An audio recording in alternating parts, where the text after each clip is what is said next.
আর নয় মমতা।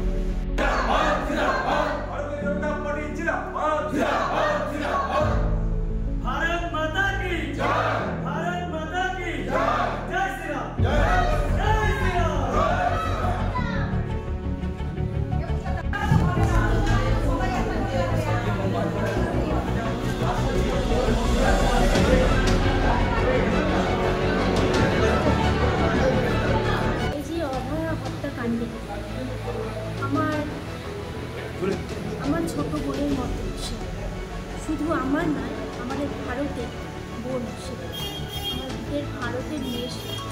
তারকে যে এভাবে ধর্ষণ করে তারপর খুন, এটা একটাই বলবো, একটাই কথা বলবো, এটা ধর্ষণ খুনের জন্য একটাই কথা বলবো যে যতদিন এই মমতা ব্যানার্জি থাকবেন ততদিন এরকম আরও হতে থাকবে।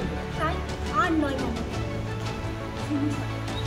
পুরাদলের থেকে যখন মমতা ব্যানার্জির পাশে আমি ছিলাম, তো তখন থেকে কিন্তু আমি বুঝে নিয়েছি যে এটা পুরো নেতৃত্ব পাবার লোক। আর আরও অনেক কিছু আমি জানি, সেগুলো বলতে চাই না। তার কাছে যেভাবে শুনেছি এটা পলিটিক্সটা, এই পলিটিক্স আমি চাই, এই পলিটিক্স আমি চেয়েছিলাম, শুনলাম আমার অবদান। তৃতীয়তে আমরা দুঃসময়ে আমরা 6 জন মিলে এই টিএমসিকে নিয়ে এসেছি।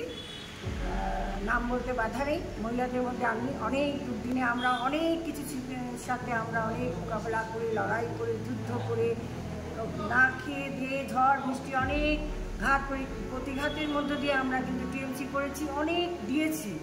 শুধু শরীরের পরিশ্রম দেয়নি, নেতৃত্ব দিয়েছি, প্লাস অনেক অর্থনৈতিক কাটা, অনেক তলানিতে আমার চলে গেছে এই টিএমসি করতে গিয়ে।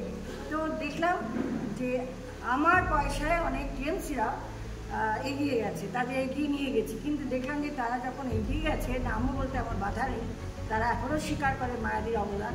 কিন্তু আমার কথা হলো এই যে দুর্নীতি, এটাকে আমি কিছুতেই মানতে পারিনি। আমি বুঝেছিলাম যে আমি একটা সংগঠনও নিজে করেছিলাম, মুভি মঞ্চ, যে কিছু করবো। সবসময় তারা ছোটোবেলা থেকেই আমার একটা লড়াইয়ের একটা চিন্তাধারা ছিল। যেহেতু আমি প্রথম ফার্স্ট নকশাল করেছি, নকশাল করে জেলে ছিলাম।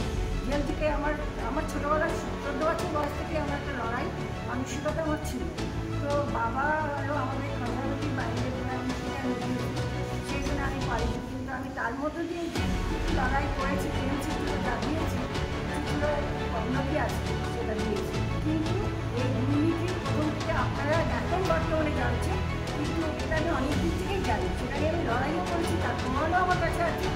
হ্যাঁ, আমি মমতা ব্যানার্জির কাছে দিদি বলছি, মমতা ব্যানার্জির কাছে অভিযোগ জানিয়েছি, তার বিয়ের সাথে 1 ঘন্টা কথা বলছি, কিন্তু বন্ধু আমি কিছু দেখতে পাচ্ছি না। সব কাঠমানি, সব ধান্দাবাজ, সব রাজুচার, মিথ্যাচার, এই সমস্ত নিয়ে তারা ব্যস্ত, নিজেকে ব্যস্ত রাখছে।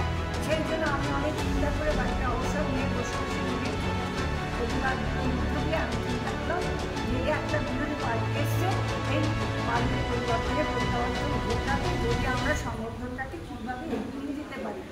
কিন্তু আমাদের পশ্চিমবাংলার জন্য বেশি কথা পরে ভাববো, ওয়েস্ট বেঙ্গলের কথা সেটা ভাবছি যে হুগলি জেলাকে আমরা সেইভাবে সাংগঠনিক পরিকাঠামো যদি আমরা ঠিকভাবে প্ল্যানের পরিকল্পনা নিয়ে যদি আমরা এগোই, আশা করি এই পরিবর্তন আমরা একটা সুস্থ ওয়েস্ট বেঙ্গলে বা আমাদের হুগলি জেলা তৈরি হয়ে যাবে। কারণ মায়েরা দেখুন, বর্তমান যে পরিস্থিতি, আজকে নারীদের যে সম্মান,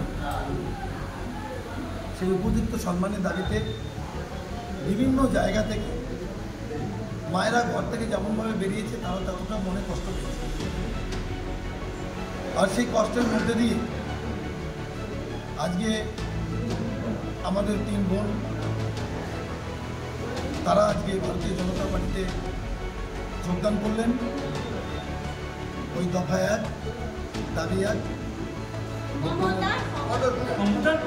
দফা 1 দাবি 1, দফা 1 দাবি 1।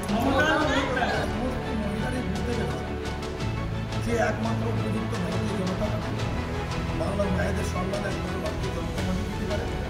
আর তার জন্য সমস্ত জায়গা থেকে সমস্ত পরিবারের কাছে মায়েরা বোনেরা বেরিয়ে আসছে এবং আমাদের সমর্থন করছে। লক্ষ্মীর ভাণ্ডার কিন্তু মুখ্যমন্ত্রীর লক্ষ্মীর ভাণ্ডার নয়, মানুষের করের টাকা, আর এই করের টাকা মানুষ পাচ্ছে, এটা স্বাভাবিক কিছু নয়, এটা মুখ্যমন্ত্রী বিষয় নয় তো। এটা অতএব লক্ষ্মীর ভাণ্ডার দিয়েছে বলে প্রতিবাদ করবে না, এটা তো কোনো কিছু নয়।